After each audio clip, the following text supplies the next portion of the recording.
салом ба якоякатон бинандагони беният гиромии радио зудӣ, умедворам хубу хушед ва омодаи шунидани ахбори тоза. соат ба вақти прагада ва дар Москав 12 ҳаст. Ман Шалогу Хоҷа дар чанд дақиқа дигар бароятон хабарҳои Тоҷикистону ҷаҳонро мерасонам ва чун ҳамеша аз роҳ парвозҳо ва қурби рубли русӣ ҳам бароятон ёдовар мегардам. Президенти Тоҷикистон ҳушдор дод, ки дар сурати сарфакорона истифода набурдани нерӯи барқ эҳтимолан дигарбора лимити барқ ҷорӣ мешавад. Дар ин бора дирӯз Эмомалӣ Раҳмон зимни машварати корӣ бо аъзои ҳукумати кишвар ишора кардааст. Ӯ аз ҷумла ба зарурати таъсиси гурӯҳҳои корӣ дар шаҳру ноҳияҳо таъкид намудааст, то ин ки ба мардум истифодаи боинсофонаи нерӯи барқро бифаҳмонанд. Дафтари матбуоти президент менависад: Эмомалӣ Раҳмон гуфтааст, ҳарчанд захираи имрӯзаи об басанда аст, дар сурати истифодаи исрофкоронаи қувваи барқ бори дигар зарурати ҷорӣ кардани маҳдудияти интиқоли он пеш меояд. ин ҳушдор дар ҳоле садо медиҳад, ки тӯли 2 моҳи ахир сокинони минтақаҳои гуногуни Тоҷикистон бо барқкушӣ рӯбарӯ буданд. Тибқи ваъдаи ширкати барқи Тоҷик 6 рӯзи пеш интиқоли барқ ба мардум ба низом даромад. Дар айни замон ҳафтаи гузашта барои фаҳмондадиҳӣ ва ошкор намудани ҳолатҳои барқдуздӣ таҳти раҳбарии Вазорати корҳои дохилӣ ситоде ташкил шуд ва он корашро идома медиҳад. Масъалаи эҳтимоли аз нав ҷорӣ шудани лимити барқ дар шароите рӯ мезанад, ки соли 2017 мақомоти Тоҷик расман маҳдудиятро бекор карданд. Баъди ба кор даромадани дучархаи нирӯгоҳи Роғун ва фаъол шудани маркази барқу гармидиҳи Душанбе, умеди сокинон ба дарёфти барқи бештар ва муназзам зиёд шуд. аммо ҳар дафъа қатъи нерӯи барқ бо баҳонаҳои таъмир ва камии об шикояти сокинонро ба вуҷуд меорад. Камбуди барқ яке аз мушкили аслии ҳукумати Тоҷикистон ва ҳалли он аз се ҳадафи стратегӣ ба ҳисоб меравад.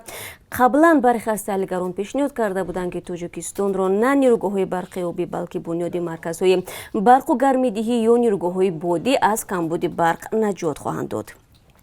дирӯз дар бозори марказии шаҳри Турсунзода сӯхтор ба амал омад. Дар пай он асосан дуконҳои оташ гирифтанд, ки ба фурӯши молҳои хоҷагидорӣ машғул буданд. Сабаби сӯхтор ҳанӯз расман эълон нашудааст, вале яке аз фарзияҳои асосӣ расиши ноқилҳои барқӣ гуфта мешавад. баъзе аз савдогарон гуфтанд, дар бозор интиқоли барқ муназзам набуд. нисбати ҳодисаи мазкур тафтишот шурӯъ шудааст. оташ гирифтани бозорҳо дар гӯшаҳои гуногуни Тоҷикистон солҳои ахир зиёд иттифоқ меафтад. Мақомот дар чанд ҳолат гуфтанд, ки риоя накардани қоидаҳои бехатарӣ сабаби оташ гирифтани бозорҳо шудааст. аммо дар ҳама ҳолат ҷуброни зиёни расида ба соҳибкорон ва барқарор кардани тиҷорати онҳо аз масъалаҳои баҳсбарангез боқӣ мондааст. шаби 15 декабр дар шаҳраки Бирёзоваи шимоли Русия манзили зисти 2 оилаи тоҷик пурра ба коми оташ рафт. Дар яке аз хонаҳои сӯхта модари танҳое бо 3 духтари ноболиғаш зиндагӣ мекард. ин зан мегӯяд, вақти сӯхтор онҳоро кормандони оташнишонӣ тариқи тиреза ва бидуни пойафзол ба берун баровардааст. ба ӯ муяссар шудааст, ки танҳо ҳуҷҷатҳои фарзандонашро наҷот бидиҳад. ҳоло ин хонавода ба қавле дар кӯча ва бе сарпаноҳ монданд. Бонки ҷаҳонӣ эълон кардааст, ки ба Тоҷикистон дар раванди ҷилавгирӣ аз ифротгароӣ, ки дар авҷи пандемия бо эҳтимоли зиёд афзоиш ёфтааст, кӯмак мекунад. Дар гузориши Бонки ҷаҳонӣ бо номи Тоҷикистон эҷоди муқовимат бо ифротгароӣ дар авҷи пандемия COVID-19, ки рӯзи 14 декабр нашр шудааст, гуфта мешавад, баста шудани марзҳо ва бекор мондани ҳазорон муҳоҷири кории тоҷик дар Русия ба иқтисоди ин кишвар зарба задааст, ки он эҳтимоли афзоиши ифротгароиро ба вуҷуд овардааст. ба қавли муаллифони гузориш, бекорӣ, эҳтимоли роҳафтодагӣ, шаклҳои ифротгароӣ, хушунатомез, табъизи ҷинсиро дар миёни гурӯҳҳои ба қавли Бонки ҷаҳонӣ осебпазир бештар кардааст. Бонки ҷаҳонӣ гуфтааст, барномаҳоеро дар вилояти Хатлон ва мухтори Кӯҳистони Бадахшон наздик ба марзи Афғонистон амалӣ мекунад, ки ба коҳиши хушунат мусоидат мекунанд. Тоҷикистон солҳо боз эълон мекунад, ки бо ифротгароӣ мубориза мебарад. Мунтақидон мегӯяд, дар аксар маврид бо баҳонаи ифротгароӣ мақомоти тоҷик мухолифонро саркӯб мекунанд.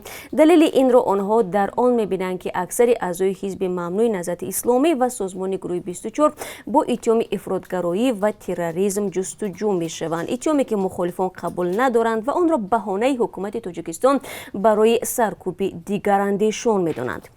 мунтақидон мегӯянд, ҳукумат бо ифротгароӣ воқеӣ муборизаи ҷиддӣ набурд, ки ин боис шуд беш аз 2000 шаҳрвандони Тоҷикистон барои пайвастан ба гурӯҳи давлати исломӣ ба Сурия ва Ироқ сафар кунад.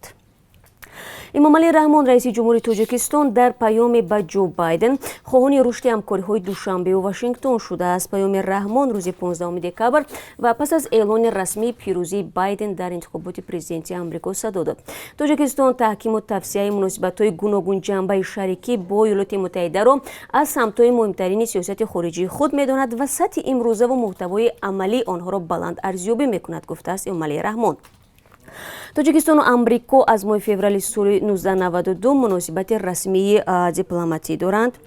باید گفت اکنون وزیران کارهای خارجی آمریکا جیمز بیکر، کاندالیزا رایس، هیلاری کلینتون و جون کری به دوشنبه آمدند.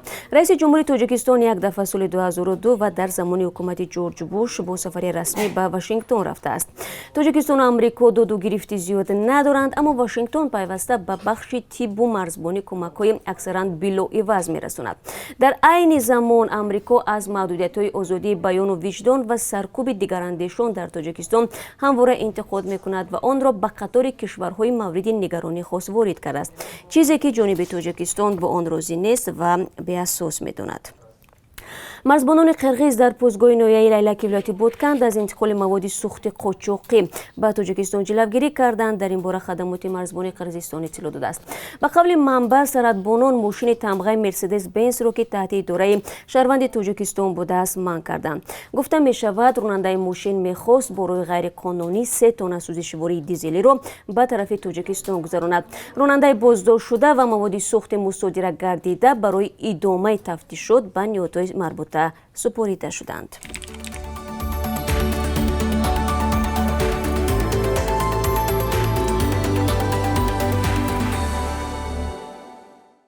سال جاری در تاجیکستان استحصال گوشت و تخم مرغ افزایش یافته است. بنا به معلومات وزارت کشاورزی در 10 ماه سال جاری در کشور نزدیک 23,000 تن گوشت مرغ استحصال شده است که نسبت یک سال پیش حدود 2% بیشتر است. همچنین در این دوره تقریبا 786 میلیون دانه تخم استحصال کرده است که نزدیک 40% زیادتر بوده است. طبق حساب‌ها حالا در تاجیکستان 170 کارگاه مرغ پروری فعال است که از این میلیون 40 عددش امسال به استفاده داده شده است.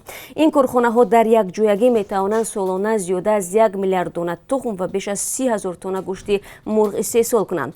قبلا تخم مرغ به تاجیکستان از ایران، پاکستان، هندوستان، چین و ازبکستان وارد میشد. افزایش استحصال داخلی باعث گردید که واردات تخم از این کشورها کاملا قطع گردد. اما با این وجود در کشور بالاروی نظررس نرخ تخم مرغ مشاهده می شود. اگر در تابستان یک دانه تخم 7.5-8 سومانی ارزش داشت، اکنون برای همان 10 دانه تخم باید از 11.5 تا 12 سومانی پرداخت کنید. وزارت کارهای داخلی روسیه گفته است در قیاس با سال گذشته امسال 2 برابر کمتر شهروندان خارجی را به قید مهاجرتی گرفته است. تا اول ماه دکبر شماره این مهاجران حدود 6 میلیون نفر را تشکیل داده است. در حالی که همه سال این نشان داد از 9 تا 11 میلیون نفر را در بر میگرفت. بنابراین در این مدت دریافت پتنت از جانب مهاجران کاری نیز کم شده است. به قول وزارت در عین زمان حدود میلیون نفر صاحب RVP و VNG می باشند. هفته گذشته پالاتای سودا و صنعت روسیه پیشنهاد کرد که برای ورود متخصصان و عائله های آنها سبکی داده شود. همچنین وزارت ساختمان و خدمات کمونالی روسیه خواهان سبک کردن ورود مهاجران ساختمانچی به روسیه گردید. حالا درباره جدول پروازها در مسیر روسیه و تاجیکستان معلومات میدیم. تا 31 دکبر 75 پرواز دیگر باقی مانده است که تنها از سوی شرکت سامانر انجام میشود. فردا از شهرهای گوناگون روسیه به دوشنبه 4 پرواز در نظر است. مسافران طریق 3 پرواز از مسکو به پایتخت تاجیکستان انتقال می‌یابند. همچنین یک پرواز از سنت پترزبورگ عملی می‌گردد. اکثر مهاجران از نرخ گران بلیط پروازها شکایت می‌کنند که رسما 395 یورو یا تقریبا 38,000 روبل روسی رو تشکیل می‌کند. بنابراین گروهی از آنها ناچارند طریق ازبکستان و قرغیزستان از روسیه به تاجیکستان سفر کردند، زیرا با این رو برایشان به حساب میانه 50% ارزان تر میافتد. دوستان عزیز، هر روز شما به ما در مسائل راه و مرز می نویسید که کی راه ها باز می شود. ببینید همان گونه که ما مشاهده میکنیم مشکلات مربوط به کرونا ویروس هنوز داغ باقی میماند. کشورهایی که محدودیت ها را برداشته بودند دیگر باره برقرار میکنند و دولت ها برای گشودن مرزها سراسیمه نیستند. همین گونه معلوم نیست که کی بین تاجیکستان و روسیه مرز گشوده و پروازهای دائمی برقرار میگردند.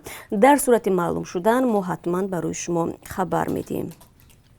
раисияти вазорати корҳои дохилии душанбе мегӯяд, дар пойтахт 20 ронандаро барои таваққуфи нодуруст ҷарима бастааст.